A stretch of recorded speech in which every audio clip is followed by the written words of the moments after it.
everyone. Welcome. Welcome to Diverse Conversations. This is Ashka Patel. Thank you very much for joining me here today. And it is my great pleasure to continue on the series that we have been starting since the last year, which is Speaking with Canadian Pharmacy Innovators. Today, it gives me great pleasure to introduce you to none other than Mary. Mary Adegboyega is a dual licensed British trained pharmacist currently based in Ontario, Canada. Mary started her pharmacy career in 2013 after graduating from the University of Sunderland with a first-class honors master's degree in pharmacy. She embarked on her journey into clinical pharmacy by working in diverse clinical areas within NHS hospitals in the UK. Alongside her hospital experience, she continued to build on her retail pharmacy skills by taking on weekend relief shifts and making the most out of all of the opportunities that came her way. She worked as a pharmacist in the social enterprise field and gained some experience in the mental health field as well before leaving the UK. She relocated to Canada and completed her licensing journey in 2019, where she now works as a mental health pharmacist. Since her relocation to Canada, Mary has also founded a YouTube channel, which we'll be very soon speaking to her about as well, along with her journey to becoming a social media influencer and maintaining her practice as a pharmacist in both the UK and Canada. So we have a lot to unpack today as we speak with Mary about her experiences in the UK and how she compares them here in Canada, and also learning about her social media journey. So please join me in welcoming Mary to this conversation, and I am super ecstatic in terms of what we're going to uncover today. Welcome, Mary.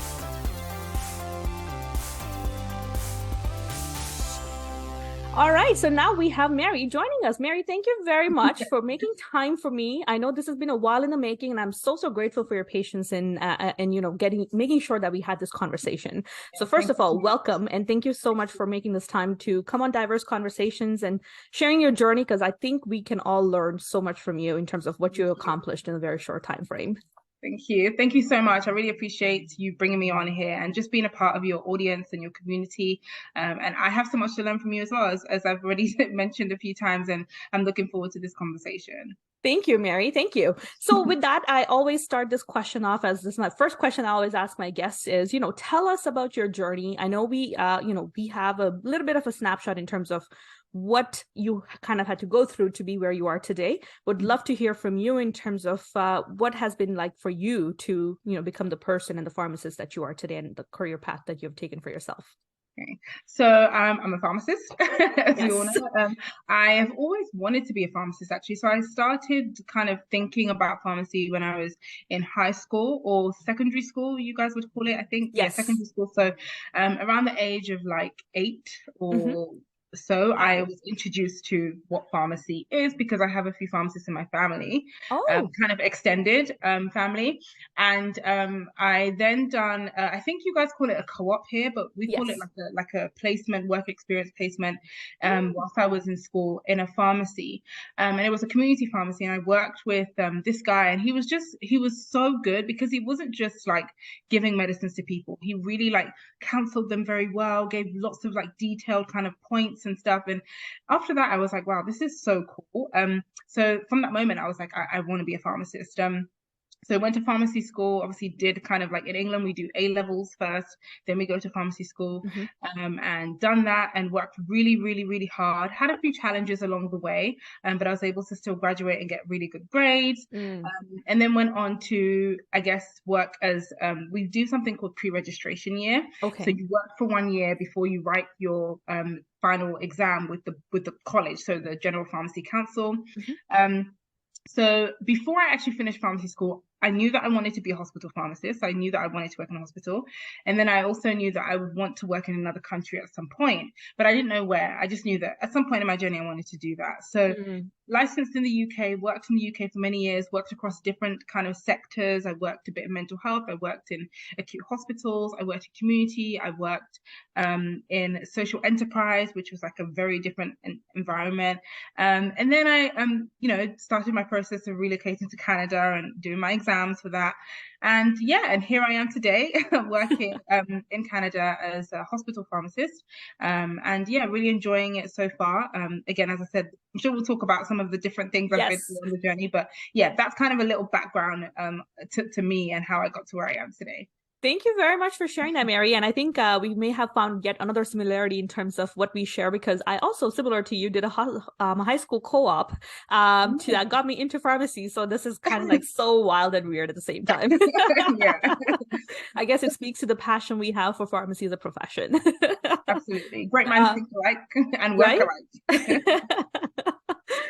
And then I think I also would like to highlight that you're also a YouTube star, as I would like to call you, and a social media influencer, because I have been a follower of yours, especially on your Instagram page. Love the way you engage with your audience and the content you provide there as well.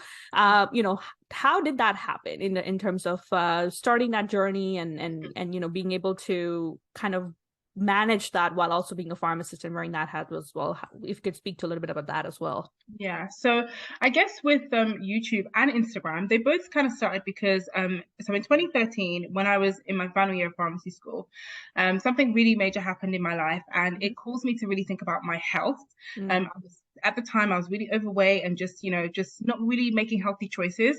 So I decided to basically go on a weight loss journey and start an Instagram and a YouTube page just to share that journey.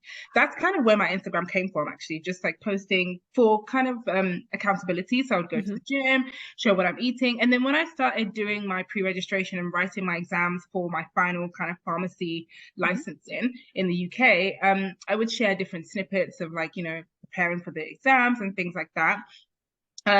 And yeah, so it kind of grew from there. Now, it wasn't very consistent, especially the YouTube part. I wasn't very consistent on sharing there. But when I was moving to Canada so I started my journey in about 2016, 2017. I was doing a lot of research, trying to find other pharmacists that had moved from the UK to Canada, and just like to hear their journey. What did they do? How did they prepare? And I couldn't find people. I couldn't people's stories were not there. People were not sharing their experiences. I would read articles here and there, but nothing kind of just to show me a day in your life. What does it look like? What are you doing? What did you study? How did you prepare? So when I did come to Canada and I passed the exams, I decided that I was going to share that aspect for other people, not just for people coming from the UK, but people coming from any other country. And that's kind of where my journey in terms of social media, YouTube, Instagram, even LinkedIn is kind of going towards. I think it's important. I want people to see I've merged that kind of career and health together. So you still see a bit of my gym life and the things I eat, but you also see what it's like to be a pharmacist. And I think my audience is a mix of people who are not just pharmacists or pharmacy students, but also people who want to know what pharmacists do, right? People who want to see what is it like to actually be a pharmacist? What do they contribute to our community, our society?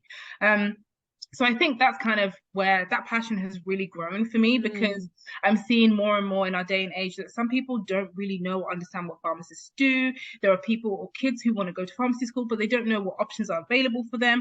So I use those channels and those mediums to share my life, what I do, sometimes, and also just be transparent. Some days I love being a hospital pharmacist. Other days I'm like, I really want to go into this, and this sounds interesting. So I guess that's kind of where it is. And now I'm just learning to be consistent, to be transformative. So my journey is going to change over time. You'll see me share different things. I might share a little motivation from something different that I think is interesting. So yeah, and I like it to be fun as well. Pharmacists or doctors, nurses, we're not boring people. We love to have fun as well. So I use those platforms to also share some of the fun things in my life as well. Absolutely. And I can absolutely ascertain to that your content is fun, because I enjoy it. Like every time, I see an update, I'm like, yep, this is Mary. Then I know this is going to be a fun story. So I can ascertain that 100%. But obviously, it's amazing how what started off as a personal accountability and, to kind of see that growth into what it is today. I commend you for that, because, I agree with you. There's not a lot of resources, very easily accessible when it comes to navigating those very unique pathways that people who may be transferring their licensing or whatever it is that they may be. And obviously I think pharmacy profession, at least if I can speak from my experience in Canada, has just very recently taken on to the social media role. We were not, I think it's a pandemic that really pushed us to kind of explore this creativity. Before that we did not have as many, at least to my knowledge, that many social Yeah. media pharmacy Pharmacist. influencers, if I can say that. Yes. Yeah. I may have missed it, but I don't know. Like again, it's like I Yeah. don't know. So Yeah, I agree. I think it's definitely becoming more and more like yes. out there. And I think actually it's important because Mhm. this is something that we talk about at my current organization where I work. Social media is becoming a place where people find a lot of their information. And Yes. there are people who would rather, if I'm even like if you're feeling ill or something, some Hmm. people go to TikTok or Exactly. Instagram for answers, or that, Wow. you have those Facebook mum groups. Remember when COVID was a thing? Everybody was going to these like groups. And I always say to, my colleagues, the doctors and psychiatrists I work with, and I say, I feel like our organization should actually make social media a very big part because, if me as a pharmacist, I know that, if anybody who follows me, you see my bio, I don't give personal information. It's my Yes. personal, I don't give like pharmacy advice to individuals. But what I'm saying is that at least this is a licensed individual, and every licensed pharmacist, every licensed doctor and nurse, we know that we are bound by a code of ethics. We know that Hmm. we are bound by regulations by our college that allow us to stay in our scope of practice and Hmm. not share misleading information on social media. So at Absolutely. least you can trust that individual. And I think that, I guess, another thing is pharmacists are probably, maybe in the previous years, are scared to use social media because you don't know if someone from your college is watching, or you don't know if, like, you're going to see one of your patients and all this stuff. And I get that. I have people who follow me that I don't feel comfortable with them following me, and I block them. Mm.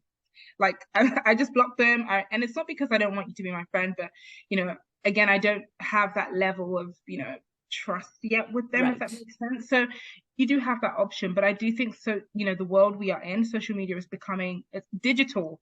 And Yes. digital health, anything digital, is winning in this day and age. Absolutely. And if we don't stay relevant, we are going to just be put on the backboard, and we don't want that. I want to be a pharmacist that is relevant, Hmm. and in order for me to be relevant, I think I should have a social media presence. You don't have Absolutely. to. You don't have to. I mean, some people create businesses and they are not the face of the business.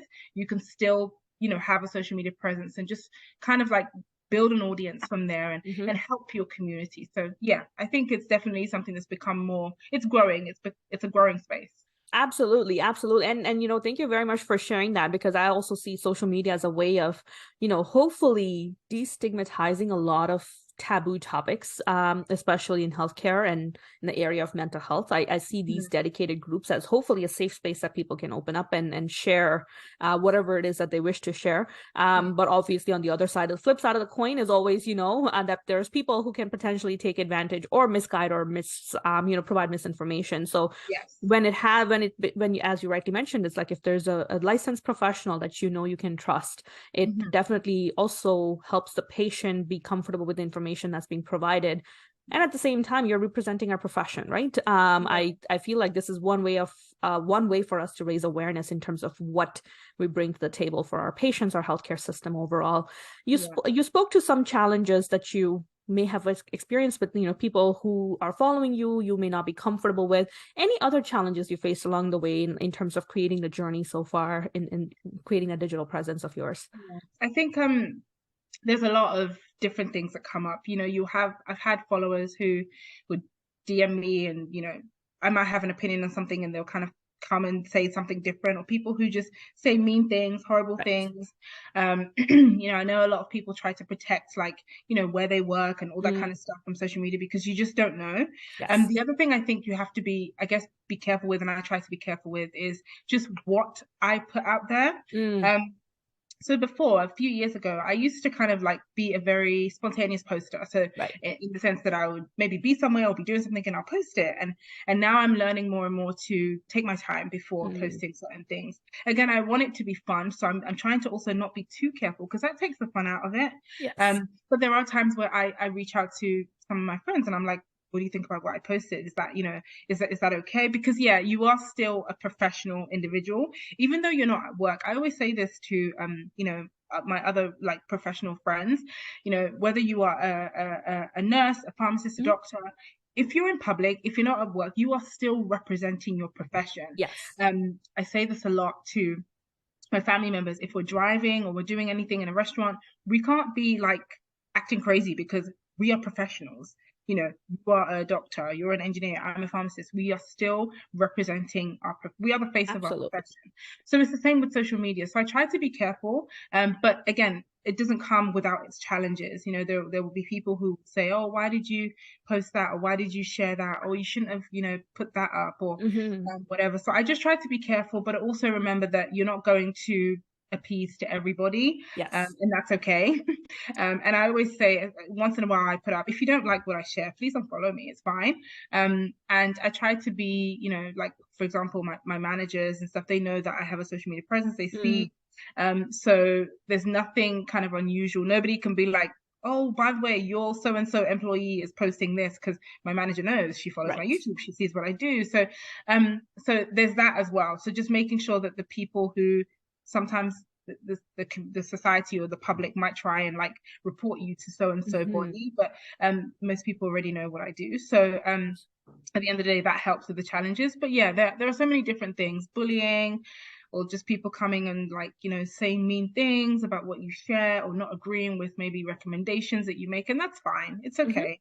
You just have to learn to be okay with that. And yeah. Agreed. Thank you very much for sharing that and being so transparent with it, because I know oftentimes a lot of people think that, oh, you know, once you have a good enough following and all of that, that life is all rosy glory. It's not. It's, if anything, opposite of, but Yeah. anything but rosy, right? And Yeah. thank you for being so transparent and open about it, because you know, that's what we're hoping these conversations will help, is if there's any other pharmacist out there who's considering to follow the footsteps that you have traveled, you know, to know that this is what they may be potentially be facing, and to be kind of ready for it.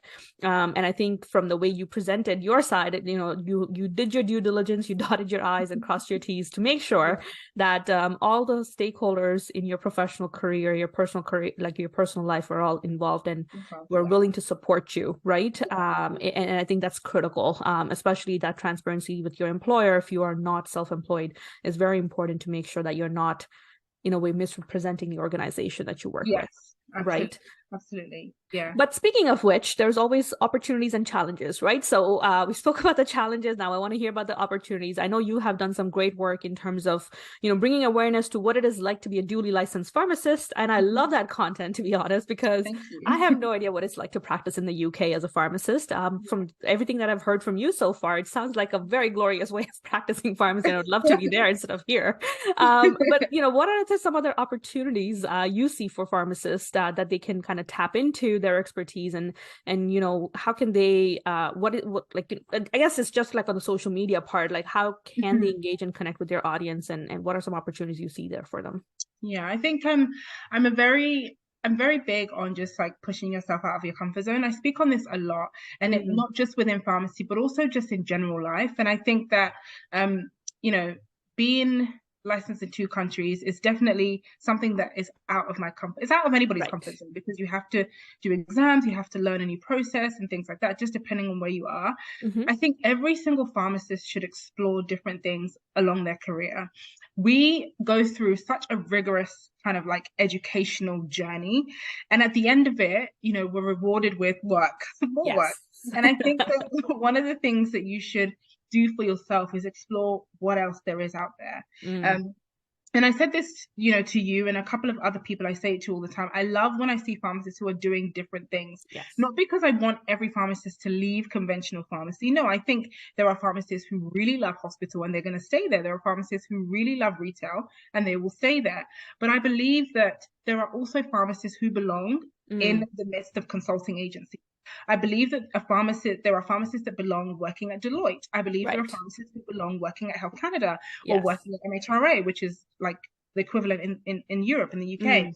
So I think that, as you said, you mentioned something earlier, like it helps to show everyone else what we bring to the table. And I think our degree prepares us not just to stand in a pharmacy store or to stand on a board with, you know, doctors making recommendations, but also actually prepares us for other things, whether that be manufacturing, whether that be consulting, or whether that be, you know, making decisions, you know, in like, a different kind of agency. I think that that's one of the things that pushed me to want to, be licensed in both countries, because I always share, and I think I'm still very biased because I've only been in Canada for 2 years, so I still have a lot to learn about, practice in Canada and all that kind of stuff. And I think, I'm sure, people who see my LinkedIn posts or whatever, they see that I do have this mindset that Canada has a lot of growth and way to go in terms of just like getting to the place that Europe might be at. And I think that it's a great place for pharmacists to be, because I want to be part of that change. And if you're somebody who really wants to see change and be a part of like pushing for change, then being in a country like Canada or other countries who may not be on the same level as the country you may have trained in, it's a great place for you to be, because it gives you that opportunity to actually contribute. So it's tough, trying to, because I always think when I go back to England, I do want to like do like one shift and maybe work and see what it's like, just to keep up my, my knowledge. And you have to do a lot of reading around different things. I try to make sure that I'm connected to different organizations so I can receive emails about updates in the UK as well, because, I'm licensed there. So I have to make sure that I'm still up to date with my knowledge. But it's uncomfortable sometimes, but it pushes me beyond that barrier, and I think all pharmacists should do that. I think it's very, very important for growth and personal development. So some of the things I do, as I said, I do my CPDs, so continuous. What does it stand for? Continuous professional development. Yeah. So it's funny enough, I was actually doing that on Thursday and Friday. Both I do them for the GPHC, which is the UK body, and then OCP, in Canada. So I do them both, and I basically just most times I just do the same one and just like make sure it's on the so I try to make sure I'm up to date with that, because at any time either colleges can call you for your CPDs and say, where is your CPD? So I always do that. I actually have a note on my phone where if I learn something new, I type it down and I'm like, I'm going to add this to my CPD. So those are some of the things that I do to make sure that I'm keeping up to date with both. But again, as I said, I'm always looking for opportunities to grow and to push myself. And I think pharmacists should all do that. That's very important. You have to stay relevant, because as we said at the beginning of this video, times are changing. So we have to make sure we stay relevant and up to date. Otherwise, we're just going to go out of date, essentially. Absolutely. And thank you very much for, wow, that was a very comprehensive response for sure. And in the sense that, like, you captured a lot of different areas. Like there's this need to, like, our identities are evolving, as you rightly mentioned. We are, it's the way pharmacists are being seen. I mean, just recently we heard Ontario pharmacists will be doing minor ailments starting January 1st, right? So bravo, what a moment. We have been waiting for this for 10 years. It's finally coming. And I know pharmacists in the UK are already prescribing almost to a full scope, like it's an unrestricted scope. Perfect. Okay, yeah. So it's an unrestricted scope of practice where you can just prescribe. And so obviously we have a ways to go until we reach there. But having somebody like you, who brings that experience in terms of seeing that profession evolve into that, to this new country, which we are still, in the beginning stages of it, I think provides that great input that we would need to kind of say, hey, this is what, these are the challenges that we are facing in the UK. Now that we are designing this new future for ourselves, this is what you should think about, right? And obviously this is where I'll be relying on your input in terms of, Mary, what do you think? What should we be keeping in mind so that we don't run into the same issues that the UK is running into? And this is where I feel like, so I'm hoping that through this, we will be able to provide that outreach for you. And if anybody is interested, please feel free to reach out to Mary, because I'm sure, her perspective on things would be very different than what somebody like myself who's been educated and trained here in Canada with not necessarily that big of an international exposure would be able to provide. So thank you very much for sharing that, Mary. I appreciate that. Yeah, I think it's definitely something, just thinking of it in other aspects as well. Like, there are different things that you have learned whilst working and practicing and training in Canada that you can bring to other organizations. They don't have to be international, but it could be other organizations within the same country. And I think that, as I was saying, anybody who's coming from a different country into Canada, just look at the things that is being done in Canada. It doesn't have to be just within pharmacy, just healthcare in general. And look at your previous experiences and what have you done in the past that maybe speaks to what they're trying to do, and how can you contribute? And I think all of those things help us to learn the skills that we have and build on those skills. So I think it's important to do that review for yourself every so often. I don't think it's just internationally trained pharmacists that can bring change. There are pharmacists in Canada there are things in Canada that are being done, or systems and things that are being done in a certain way that is not done in Europe. Europe Right. is not, again, as I said, I know I am biased because I'm from there, but I think that there are things that Europe can learn from Canada. There are things that Yes. Europe can learn from the States, and Canada can learn from the States, and vice versa. So I think it's just being able to find a gap and actually like contributing positively to that change. That's what's important. Absolutely. Yeah. Absolutely. I agree with you 100%. I think it's bringing all the strengths that you can find, right? And I think the more there is in terms of difference of opinions, the better, because that's where you get a newer perspective formed. If it's the same wheel that you're trying to reinvent again and again, it's always going to be round. It's Yeah. not really going to change. Yeah, and that's one thing I speak on a lot, especially with employers. And Yes. I think, if there are any employers watching, I really, really, really hope that we can go into kind of the years to come just thinking in that way when we're employing people. I Mm, don't think it's beneficial to have an employee set of the same people, the same pathway, the same journey, because think of it like as a business. If you're a business right. owner, you want somebody who's able to see from a different lens and Hmm. different perspective, because that's what's going to make my business grow. Exactly. I don't, and not saying that I'm going to discriminate against specific people, but I don't need, if I have four people, I don't want all of you to have the same professional background. It would be Fair. nice to have someone who knows something different, able to bring, and you can all contribute something, and that's really what causes and allows for growth. Yes. And I'm again, something that I'm hoping can happen, in Canada, with just especially pharmacy employers. They can just kind of be more open to Hmm. bringing in people from different areas, and not just pharmacy employees, actually, even employees in the consulting world, and just look at pharmacists not just, as the medication Yes. counter, but pharmacists, we do so many different things. We have mathematical knowledge, we have research knowledge, we have Yes. critical analysis, so many different things we bring to the table. And I'm hoping employers can see beyond just, oh, she has a pharmacy degree, kind of Exactly. thing, and bring people on board. I agree. Thank you very much for that message, because I resonate with that so much. It was not too long ago where I was trying to find out my own professional identity in terms of what did I really see myself becoming, and wasn't too far in the past, where I knew the struggles of kind of Yeah. trying to break that stereotype or trying to convince people otherwise, right? I mean, for me, it was, I guess, one thing led to the next, and it all worked out better. It always does, I think, for all of us. We Yes. just have to keep at it and pursuing it. Yeah. But while we're speaking of this whole topic of internationally trained versus Canadian and all of that, I would love to also kind of hear a little bit about your journey in terms of, what was it like to becoming licensed here in Canada and practicing pharmacy in particular here in Canada, and just how do you see that as a dual Um, licensed pharmacist? I think it's been a very rocky journey, much more rocky than I thought it was going to be. There's so many differences. Right. I think I came into Canada expecting it to be very similar to the UK. So Mm, I never really came with an open mind. To be honest, if I'm being completely honest, I right. came with the mindset of, oh, it's just Canada. It's another like, Commonwealth. third world, not third world, sorry. Commonwealth. Sorry. It's another like, advanced country. So everything is fine. It's going to be okay. It's just going to be like, oh, I wake up the next day and it's just the same as being in England. But there's so many things to learn. There's so much to grow into.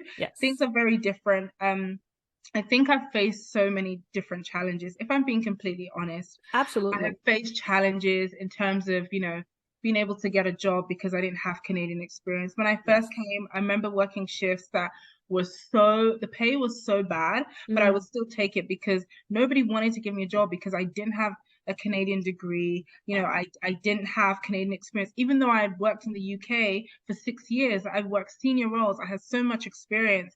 And I felt coming to this country, they would take on the fact that, oh, she's worked here. She's like, I thought I Hmm. would be sought after, in a way that people would want me to work for them. But I really struggled in my first year, to be honest, like just securing a role. Even when I did secure a role, I would stay at jobs that I really didn't like because I was Mm, kind of scared about what the next step would be. Um, there were so many uncertainties and so many different things that you're kind of, and just couple that with being in a new country and Right. trying to learn the ropes, and COVID hit as well. So obviously Yes. that was like a triple situation going on. So it was really tough. And to be honest, I do know that there are a lot of people who are open to international people coming in the country, but I feel like in the healthcare space, I can only speak to pharmacy and Right. maybe a bit to medicine because I do know a few doctors. It's really a struggle if you are internationally trained. And it's funny because I thought, oh, I'm British trained, so it's hard. Mm. You would think that I know there's already a lot of discrimination around which country you come from. I know that there are some organizations that might discriminate against people who come from other countries. But I Right. thought, I'm from the UK. Surely they must, want me to work for them. But it was really tough. It was really Wow. tough.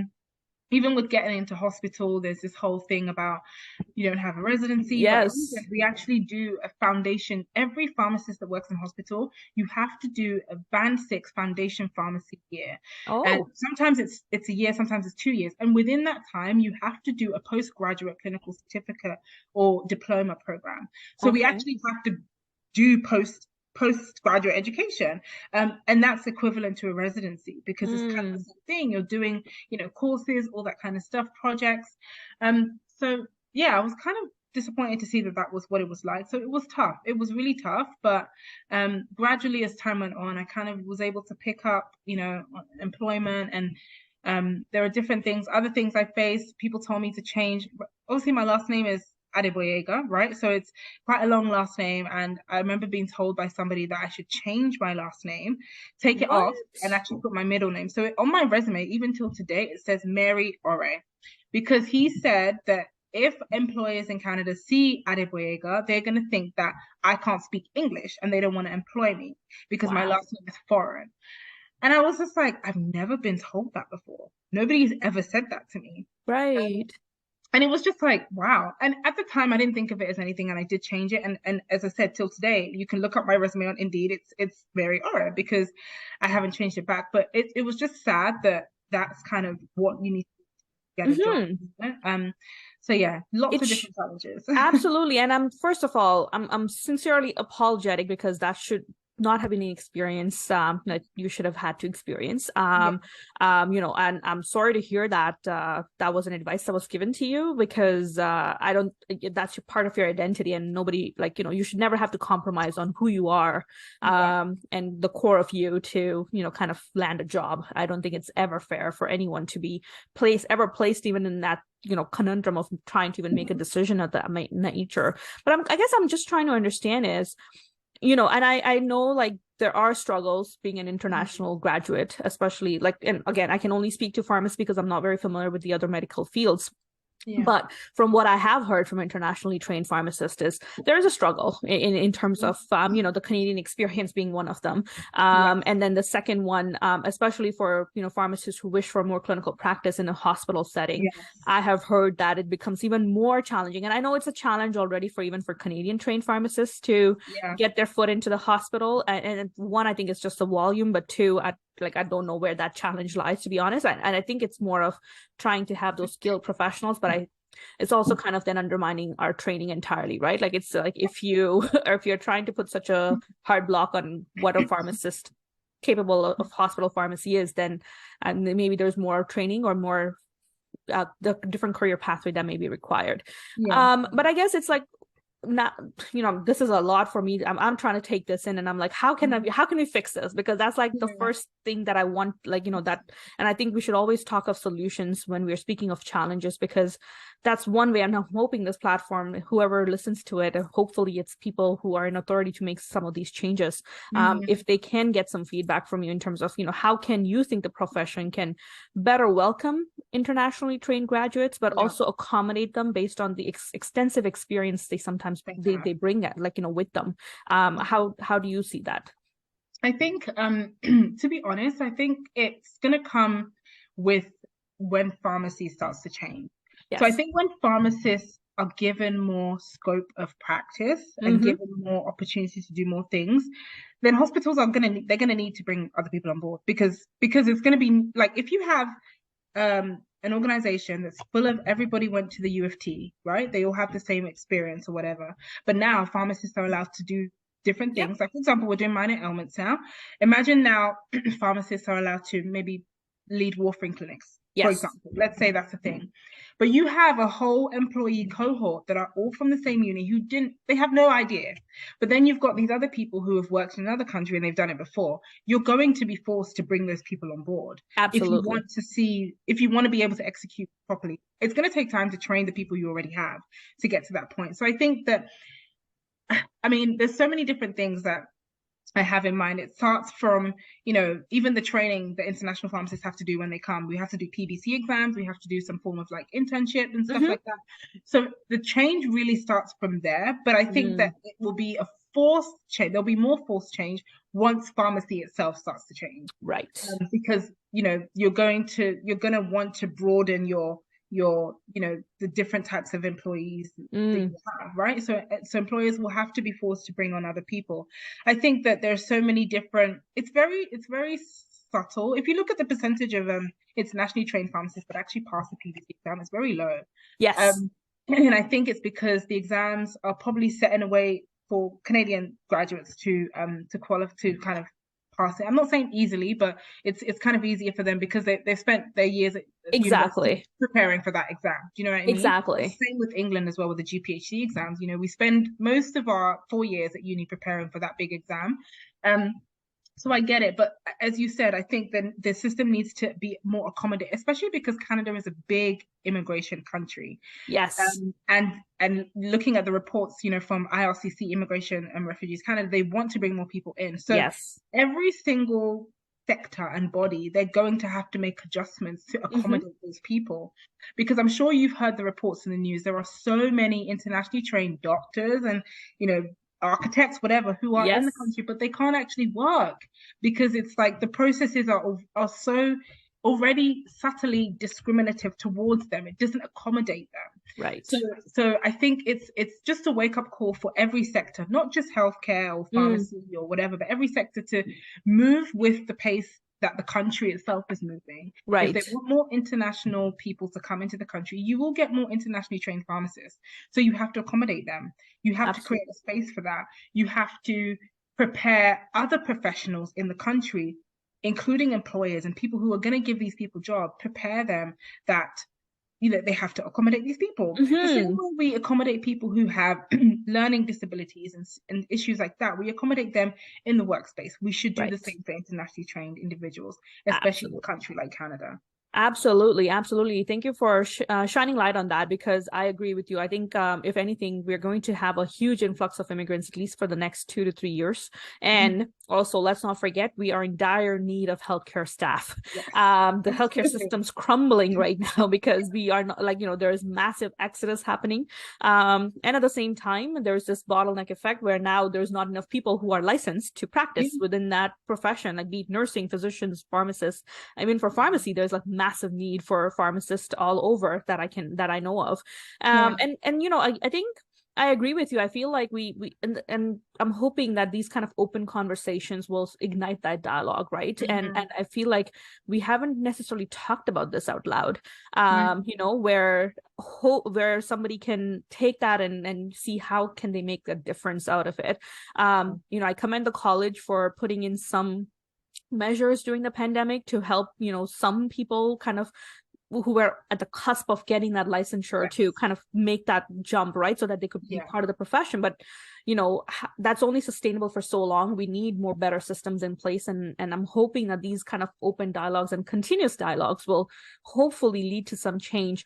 One thing, and this is my observation, and I could be wrong, but one thing that I know is, I know you're very, very, very passionately involved in advocating for pharmacists, advocating for, just what you have gone through and how can you alleviate that for others. But I know a lot of pharmacists, internationally trained especially, who are not even part of associations or not even part of like groups, and they're not speaking up. And if you don't speak up, it's like, how do you expect change to happen if you don't? One, you need to acknowledge this change for that to even start having some conversations. conversations. And if you're not doing that, then really you're just, not really helping yourself or somebody else after you as well, right? So thank you for being so vocal about it. And I appreciate your transparency on this, because I know it's not easy to talk about this. I know that.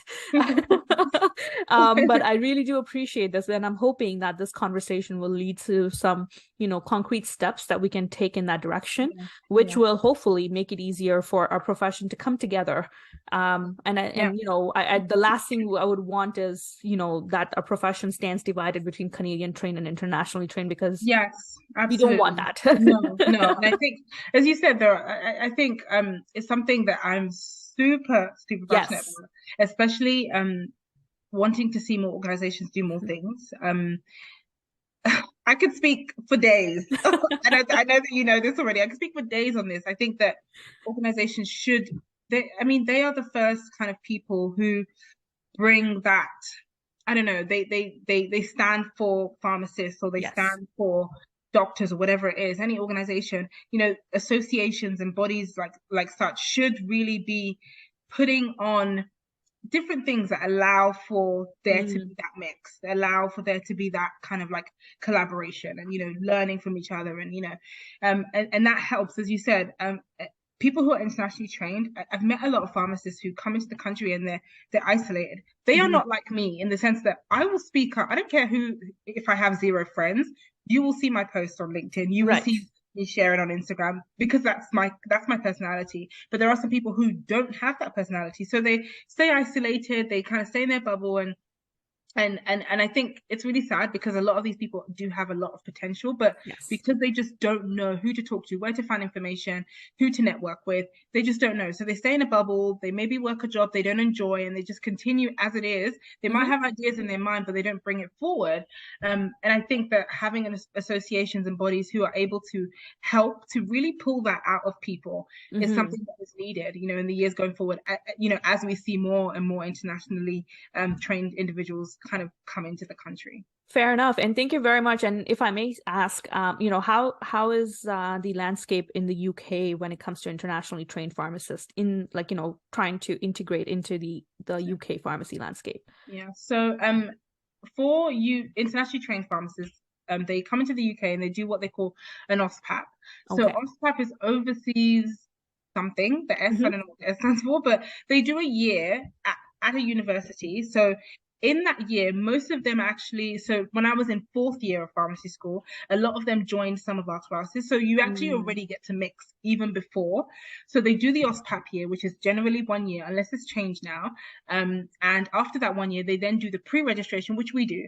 So it's almost like they come in at the 4th year, they do that kind of like 1 year, they learn, they see the same things that we see, right? In that time, they're able to make friends with other people. They're able to like build networks and things like that. Then they do their pre-reg year, which we all have to do. Right. Okay? We all have to do a pre-reg year. Whether you're trained in the UK or not, you do the pre-reg year. In that pre-reg year, you meet potential employers, and then you start your career journey just as every other pharmacist does. In Ontario, as an internationally trained pharmacist, I had to do PBC exams. First of all, I do an evaluating exam to evaluate whether my degree is the same as the Canadian degree, which I think that's another story. I will not comment on that, but we have to do an evaluating exam, and then we do the exam that every Canadian graduate does. And then after that, we have to do like a jurisprudence based on wherever you are. So I done mine with the College of Pharmacy in Ontario. But then you do a 4-week placement. Internship, or placement.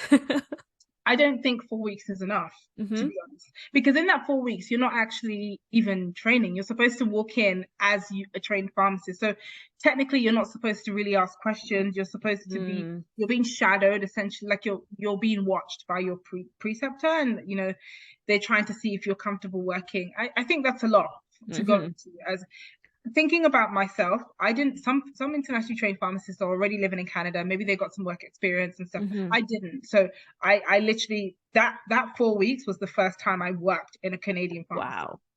So that's a lot to be thrown into. So I don't think it's, like I said, even from the beginning, it's already challenges. It's hard. Imagine somebody who, I speak English, I'm from England, so my English is very clear. Imagine someone who's coming from another country, English is not their first language. They're already struggling with communication, and that's kind of a basic foundation in pharmacy. And then I Right. have to now do this 4 weeks and be watched and then told whether I've passed or failed from that. Mm. So I think essentially, it's I'm not saying it's perfect in the UK for internationally trained pharmacists, but I think that, as you can see, they get integrated right from the kind of that final year. It already Yes. gives them the chance to mingle with other people who are still students. You get to meet other UK students and stuff, So I think it makes it easier for them in most cases. Thinking of Absolutely. it would make it easier for me, but I think, as I said, a lot of these things start from the very beginning, and there's so much work that can be done to kind of fine tune that system to allow for that integration and kind of being more welcome and accommodating to internationally trained individuals. Absolutely. And thank you very much for sharing that, because I agree with you. Like, I definitely see that as a great shining hope.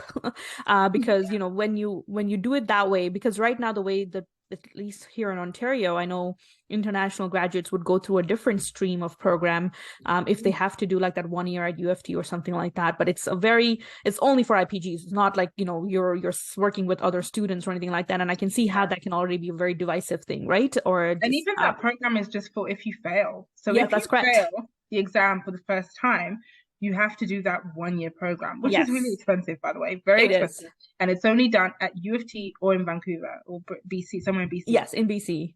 And I know a lot of pharmacists. Remember, I have a YouTube channel, so I have a lot of people who, and my YouTube channel is tailored to that kind of audience. So I have a lot of people who send me messages and say, "Oh, I failed," and a lot of them do want to be in Ontario, but because Mm, of that, they end up going to like Winnipeg, because obviously, if you mm, go to another province, you don't have to do that exam, right? right. You can just rewrite the exam.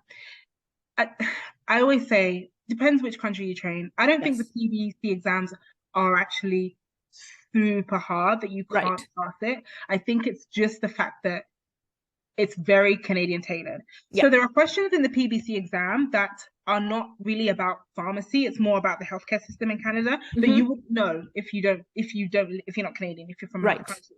So that's where people really struggle. It's understanding the Mm, healthcare system, understanding billing, and there are some questions on that.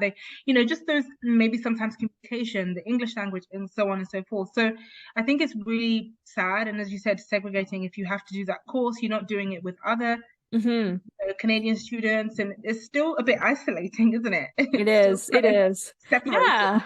Because it also makes you feel like, it's like, well, and I guess it's also like, I think it's just also early formative years, right? It's just like a child being trained when they Yeah, start going to kindergarten. That's how I see this as, like, the exams in pharmacy or any other healthcare field. It says, this is our way of trying to build that community around us. And this is truly, to be honest, like, it's when you're preparing for these exams and, doing this coursework, that's when you build that community of friends who are yeah, then going to be your do or die when you start practicing and you're by yourself in the pharmacy, wherever that would be. Like, and you're messaging them and like, hey, listen, I got into this issue. What do you think I should do? Right. But this is yeah, where you build. So I really like that about the UK system. And I'm hoping that, that's something of feedback that we can kind of take back to the tables here and see yeah. if that's a way of kind of introducing a new experience to Mm, international graduates, right? To see yeah. how can we come together. I'm already thinking like, is there potential for a task force or some sort of a working group to be formed around Yeah. international pharmacy graduates, and Yes. how can we then take their experiences and start to dismantle some of the barriers that they're experiencing, right? And I just feel like and again, the goal is we want to unite the profession together. I've always said pharmacy is the reason why we have not moved as fast as we would like to move as a Yes. profession is because we're not Yep. united. Yep. Yep. And we would have been like so far ahead in our scope of practice by now had we kind of all been more united, United. Absolutely. and it's something we don't see. It's a huge topic. This in itself it's such a big discussion point. Yes. Nursing, they have progressed so much because they always unite. They Yes, always unite, they always stand together, and this is why they are where they are today. In every exactly. country, it's the same in the UK because they're so united. They always just make so much more progress. And as you said, I don't think in Canada we have different provinces, and Yes. as you said, I think this might be an idea for anyone who's watching. You work for any college or any big organization. I think it's an opportunity to team up, even with other colleges, and see Yes. how within Canada we can have that kind of group, it's very welcoming. If I came into Canada and there was like a subcommittee group that was specifically for Yeah. international pharmacists, you can ask questions, you can like, drop ideas, you can just like ask for like some form of direction. I would feel so welcomed. I would feel comfortable. I would feel just free to be able to just Hmm. grow in my profession here. But there isn't that. So, Yes.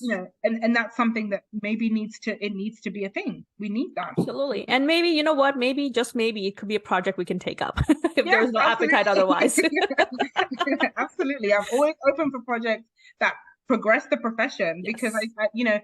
as I said, we work so hard in school, and to finish school and not be able to progress our Mm, profession and actually push things forward and get some benefits from that, yes. I think it would be sad if we can't do that. So I think that anything that takes pharmacy forward, I'm Yes. 100% for it. Anything that helps other people and myself to grow, I'm Hmm. 100% for it, because and I think when we stand united and we do things together, the public will have more respect for us, because right now Absolutely.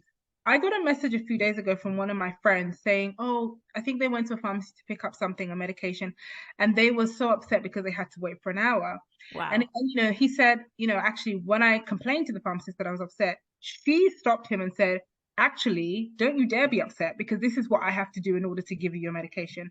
And you know what I said to him? I said, "I respect her for saying that." Yes. Because at the end of the day, people don't see what we do. People think that we're just like individual business owners and we're not together. So yeah, they can go to Mr. A and say, and that's why people come into pharmacies and say, "Oh, that pharmacy, they give me that thing for 50% Yes. off." Because they don't see pharmacy as united. They just see it as like an individual business. But if we were together, the public would respect pharmacy a lot more. I think Absolutely. there would be such a change in how we are seen. And doctors are respected in that sense, because, you know, Dr. So and so says, "Oh, actually, this is beyond my scope of practice. I'm going to refer you to that guy over there, and he's going to help diagnose what your condition is." And they're always together, in a Yes. sense. And I think we Absolutely. need a lot more of that in pharmacy. Absolutely. Oh my gosh, thank you so much. I feel like we can talk on this topic for hours. If nobody put a time limit on us, we'd be like talking about this for eons, I think. Because I think it's something we share a common passion for too. In terms of trying to build a profession that we're all very proud to be a part of. I'm already like, we're both very proud to be pharmacists and have this opportunity to be part of this profession, but obviously at the same time, it's like, how can we create a better profession, which Mm, not only is a great profession for everyone to like me to be like, oh my, I want to become a pharmacist, because this is like such a cool profession to be a part of. But it's also like, how can we then contribute to our through the expertise that we have, because right now we're not really tapped in for our expertise per se. It's more the business side of pharmacy that yeah. gets tapped into, right, from time to time. And the whole accessibility and all of that is great, but at the same time, it's like, where's the pharmacist in all of this, Mm. right? And again, I think it will be a conversation for another time. We'll definitely bring you back on Thank you. to have that conversation. And I think we have had some great ideas. So if there's any leads, if anyone's interested, please do feel free to reach out, and so that we can take this work. I know there's a lot of informal groups and stuff that are out there, Yeah. but I think we do need to have a more formalized dialogue, which can lead to some concrete actionable items. And I just hope that if there is some appetite, we'll definitely work on that. If not, we'll start something. Yes, absolutely. Perfect. I love this. And with that, obviously, I do want to ask you, a question in terms of where are you going next with your social media, with your profession? Like, what are some of the things that we can expect from Mary in the near future? So I definitely want to work on a lot of these different points that I've brought up. I'm working on so many different things to see how I can progress the profession, as I've said. Mhm. My YouTube channel will continue to be a place where I currently use it to share different journeys Mhm. and different people's journeys. So I invite people on and we talk about things, what they're doing. We pick a topic and we focus a lot on like comfortability and Mm. encouraging pharmacists to push beyond that and start to see the value that they bring and that they have. And I do the same for my Instagram. My Instagram page is, again, it's a fun, informative, but also like unofficial kind of place to just Right. see what it's like to be a pharmacist. I'm also working on a project for Black History Month, which I'm very, very, very, very passionate about. I think that Canada has a lot of Black pharmacists who, a lot of them are isolated. They're living in very, very small provinces, cold somewhere, locked in their bedrooms, just trying to make money and, working hard to serve their communities. And I think that, we celebrate so many different things, in Canada, in the UK, wherever. And I think that Black History Month should be a time that we also celebrate the work that's been done by Black pharmacists, Absolutely. the challenges they face, because there are so many. This is another topic. We've heard so many things about like racism within kind of like the systems that we have, that, the organizations and so on and so forth. A lot of it is subtle.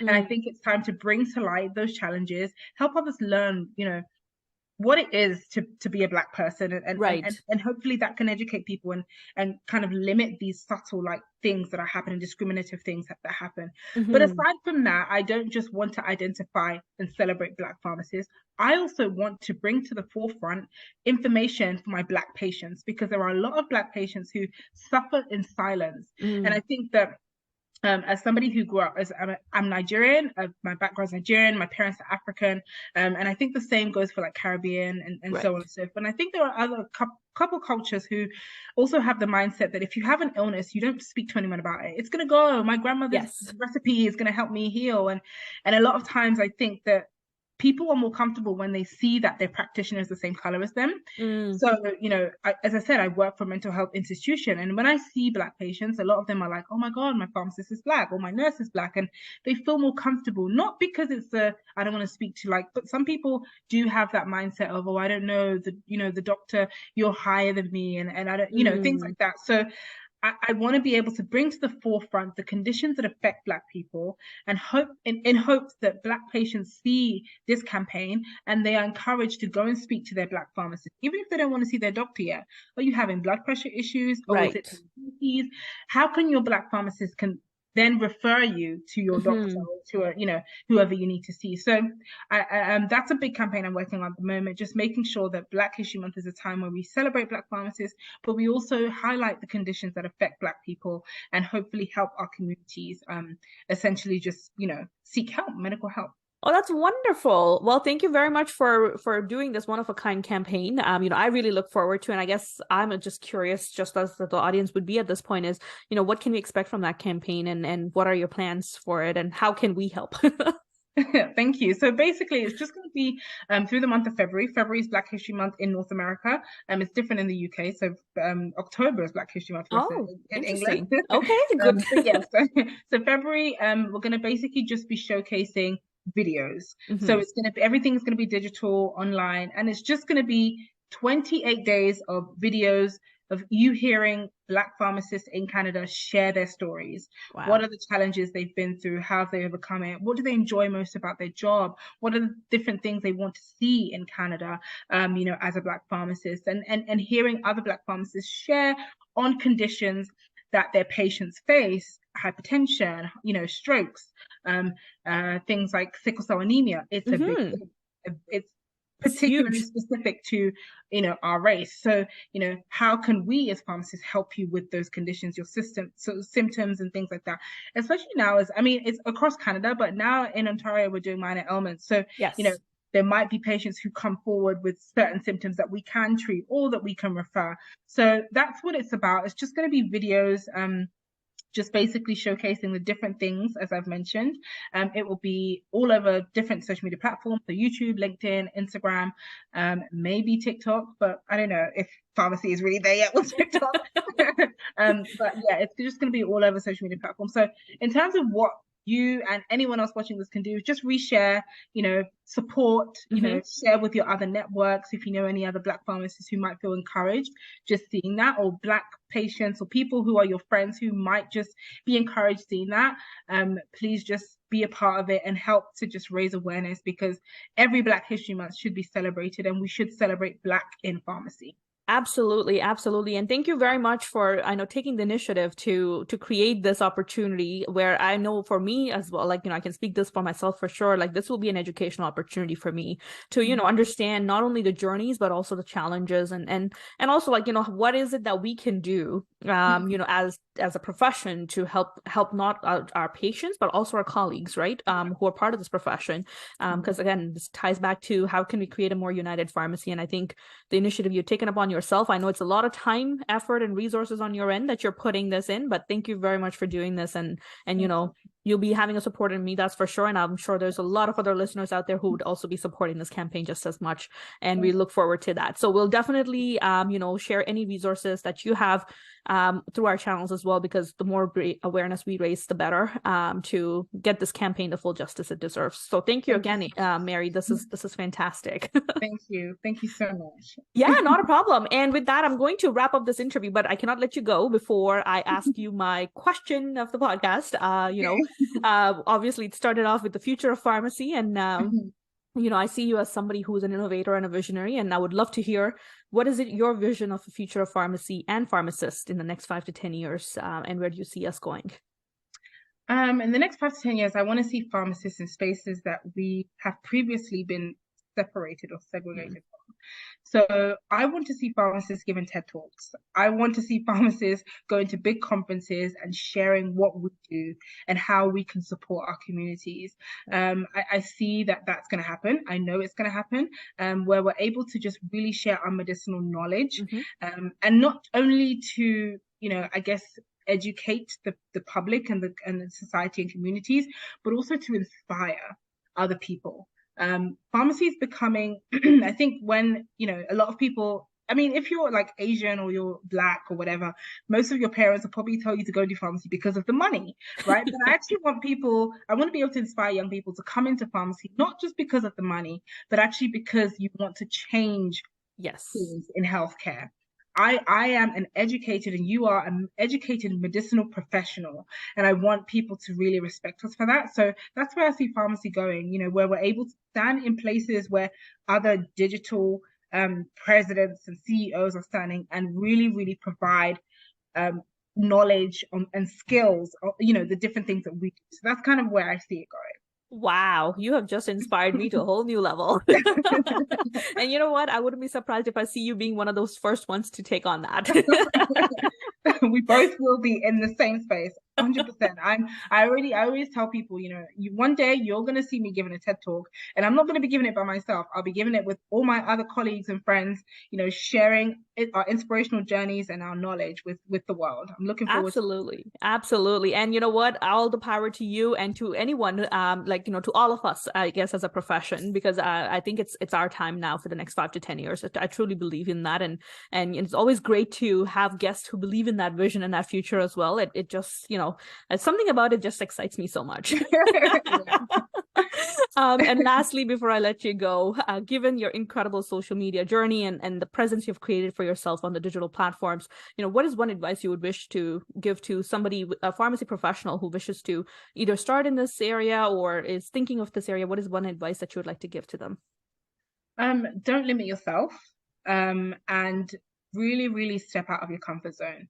It's very uncomfortable when you are somebody who's trained in one way to kind of think of other ways, but we all have a level of creativity, and just like start to live in that and kind of like fall into that creativity. You might not get it right the first couple of times, but just be creative, step outside the comfort zone, and don't allow the challenges to knock you down. You mentioned I was a YouTube star at the beginning. I don't see myself as that yet, but I'm learning to be consistent and just continue to do uncomfortable things, and it's really, really growing me. So that would be my advice. Just continue to pursue whatever it is, even if it's just a hobby that you enjoy. If it's singing, doing a podcast, whatever it is, just fall into it and really, really enjoy it, and be uncomfortable and be okay with being uncomfortable. Oh, that is such wise words. It's a motto I live by. It's like, be comfortable with the uncomfortable. And Yeah. it's just, and I think that's where growth really happens. And thank you for reaffirming that, Mary, because, and seeing your journey and how much you have accomplished. And I'm sure this is only the beginning, the tip of the iceberg. And there's a lot more success that awaits you in the near future. Thank you so much yet once again for taking this time for this such a candid and such an honest and inspiring conversation. I truly enjoyed it.